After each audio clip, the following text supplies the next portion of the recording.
Hello everyone, today I've got quite an interesting historical game for you, played between José Raul Capablanca and Mir Sultan Kahn. Now this game was played in a simultaneous in London in the year 1929, and at this time Sultan Kahn was already the All-Indian champion and he won the championships in 1928. However, Mir Sultan Kahn was brought to London to test his mettle against European players.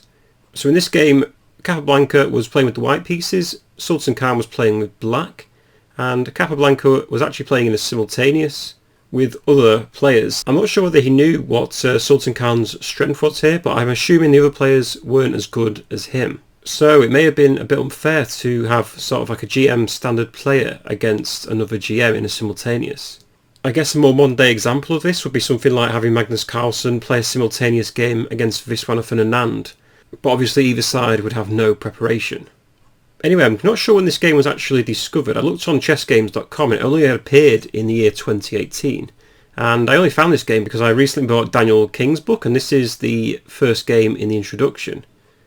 But I thought it was very interesting because we've always seen the other game between Capablanca and Sultan Kahn, but I've never seen this simultaneous game, so it's rather interesting. So anyway, let's get underway. The game started off with move 1d4.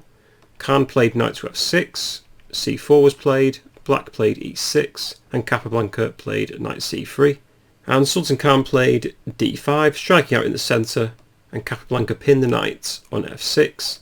And black defended with bishop to e7, and now white played e3, and the move a6 was played. It was actually said in King's book that Sultan Kahn didn't know much opening theory, but he seems to be doing quite well here. Capablanca took on d5, black recaptured on d5, and Capablanca played bishop to d3, and only here maybe black may have made a mistake in the opening. Sultan Kahn now played bishop to e6. The point is he probably shouldn't develop the bishop out too early, because now maybe moves like queen b3 can be played, attacking this b7 pawn, and also there probably are some better moves in this position. One way for black to play quite well here is just to play the move h6, and after bishop h4 play c6, and black's got a really solid structure with all the pawns on white squares, and again no issues here. In another game though it was actually quite interesting. So 2 years later actually Capablanca was playing this same position in another simultaneous game, and his opponent actually decided to castle here, and play continued on with queen c2, knight b to d7, knight g to e2, rook e8, knight to g3, and after knight to f8, knight to f5, there was a lot of trading. So takes was played, c6, castles, knight to h5, and then more trading. Bishop takes, rook takes, knight to a4 and g6, bishop g4, knight to f6, and after a few more moves it was pretty much a dead draw after more trading. Knight to e4 takes, and we got into a endgame where both sides agreed to draw in this position after f4. So back to this game though. Sultan Kahn played bishop to e6. Again, we agreed it's not an incredibly strong move, and Capablanca continued with knight g to e2. The point is now that white can also play knight to f4 and hit out at this e6 bishop, which is why it's not considered a strong move.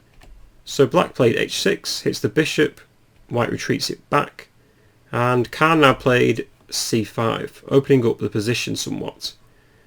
Capablanca played d takes c5, black took on c5, and white just castled. Knight c6 was played, and now knight to f4, hitting the bishop on e6, with some good threats here for white. They could play bishop to g6 check after taking on e6. So black's probably got a decision to make right here. So the first way that black can go wrong here is by playing castle's kingside, because after knight takes d5, bishop takes d5, and knight takes d5, black could fall for the trap here of playing queen takes d5, because bishop takes f6 is just really good. Point being, if black takes this, there's a discovered attack, bishop h7 check. After the king takes the bishop, white will win the queen. So after bishop takes f6, black's forced in this position to play queen to e6, and white can just retreat back with bishop to c3. And in this variation, white's won a pawn and has the two bishops just raking down the board here. So castling was an absolute disaster if black played this, but luckily Sultan Kahn is a very strong player. He now played the move g5, attacking both the knight and the bishop at the same time. So white can defend against this though by taking the bishop. Knight takes e6, pawn takes the knight, and the bishop retreats back to g3. And this is where Sultan Kahn was very brave. Black can castle here, but white gets a really good initiative after moves like rook to c1, eyeing up the bishop on c5, and after bishop to d6, white has a very nice move f4, and this is considered that white's got a really nice initiative here, because just look how open black's king is here. So as I say in the game, Sultan Kahn was now very brave. He just left his king in the centre and played king to e7. This looks like quite an amateurish move, but it makes a lot of sense. Black's arguing the king is actually really safe in the centre of the board, surrounded by all its pieces, and basically just needs to connect all his rooks together and move the queen off the 8th rank. I guess also Black's arguing that his king side is already wrecked, so there's no point in castling, which makes a lot of sense. But Capablanca is an extremely strong player, and he actually plays rook c1 to punish this sort of weakening move. So this rook now eyes up the bishop on c5, so black moves it back to d6, and now Capablanca gains a good initiative with the move f4. And I believe moves like e4 now for white are very dangerous for black's position, and this will just come crashing in the centre where the king is. Black played queen to c7, defending the bishop on d6. And now maybe white can play the move e4. Preparing to play e5, if black takes this off, knight takes e4, knight takes e4, bishop takes e4. There's a lot of trading now. Bishop takes f4, bishop takes and g takes, and white can play queen to g4. The point is now white's infiltrating the position, threatening to take on f4, and can prepare to play queen to g7 check. If rook to f8 to defend, then bishop takes c6, takes, and just rook to e1. And now white's attacking the c6 pawn. If black defends, black's in a lot of trouble anyway with queen g7 check, king e8, queen e5, preparing to win e6 again. If king e7, there's rook to d1 attacking the queen. If check, king h1, and if black tries to defend the e6 pawn again, just rook d6. And white's got an amazing position. Black's pawn structure is really weak, and white should be able to hoover up these pawns with ease. So it could be said that Capablanca missed a very strong move in e4 here. But play continued on with knight to e2 from white. And now Sultan Kahn counterattacks with knight to g4, threatening to take on e3. However, again, it could be argued that Capablanca missed a very strong move here. Queen b3 was very nice for white. Point being, if black takes on e3, Capablanca could have played rook to f3, attacking the knight again. If it retreats backwards, there's h3 to kick it away again, knight to f6, f takes g5 attacking the knight again, h takes g5, and now play bishop takes d6, queen takes d6, and queen takes b7 check, knight d7 to block, and at the end of this white can just play rook takes c6, winning a piece, and white's got a very nice position. So arguably Capablanca missed another very strong move, but still white is very much in the game, played knight d4 instead, and Sultan Kahn now played knight takes e3, attacking the queen and the rook at the same time. However, Capablanca is very sneaky, plays queen to e2, attacks the knight. If black takes a rook, then queen takes e6 check can be played, supported by the knights on d4, and after king to f8, just play rook takes f1, with the threat of f takes g5 next move, unleashing the rook on the f-file. Again, white will be in a superior position. So in this position, Kahn can't play knight takes f1. Instead, he defends his knight, plays g takes f4, supporting his knight on e3 with the pawn, which also attacks the bishop. So Capablanca plays bishop h4 check, the king goes to d7, and now plays queen to h5. And King writes in his book actually that maybe Capablanca must have thought he was winning this position. Again, the point being that if knight takes f1 here, knight takes e6 is an incredibly strong move. If king takes e6, queen f5 is checkmate. And if queen b6 here, just king takes f1 is strong. And if rook a to e8, there's moves like bishop to f5. Again, threatening discovered attacks with this bishop. And these two bishops are incredibly strong now, with this queen jumping in to this square as well. I'm sure Capablanca thought he was winning this position, but Sultan Kahn found a really nice defence. Played rook a to f8 to stop queen f7 check. So Capablanca played queen g6, attacking e6. Also threatening to play moves like queen to g7 here.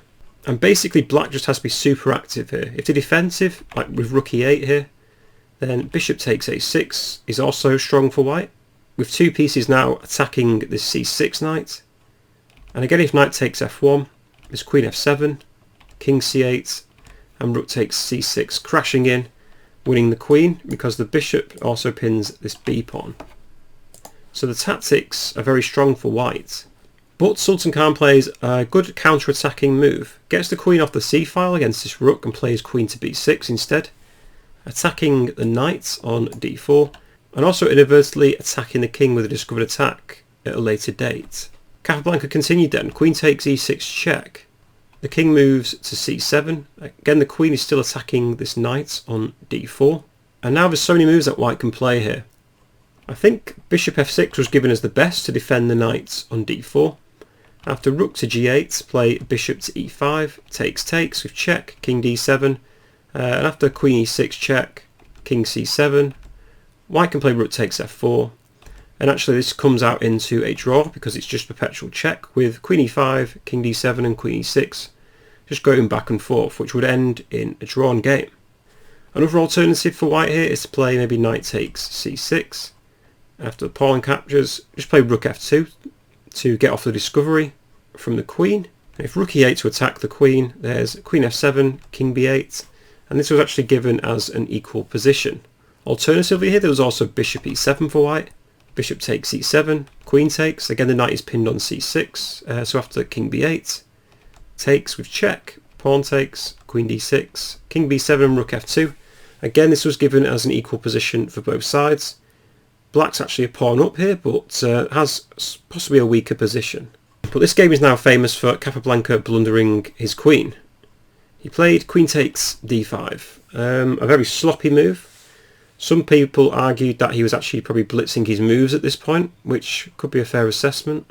But anyway, queen takes d5 is just a straight up blunder, because after black played knight takes d5, winning the queen, that was the end of the game and Capablanca resigned. And the Daily Mail actually wrote at the time, queen takes the queen's pawn was an obvious oversight on the part of the ex-world champion. A blunder always possible when so many players are being opposed simultaneously. Without a mistake, the game might have been drawn, as black does not appear to be at any disadvantage. Which seems to be a fair assessment. Throughout the game I actually analysed this with Stockfish Engine, and black had a lot of defensive opportunities in this game to equalise, which is very true. But anyway, I thought it was interesting that the Daily Mail failed to recognise that he was actually playing a very strong player in Sultan Kahn, who was the All-Indian champion at the time. But anyway, I just thought this was a very interesting game. Thank you for watching my analysis, and I hope you enjoyed it. If you did enjoy the analysis, please do drop a like, comment or subscribe to the channel if you haven't already. And I'll see you in the next video.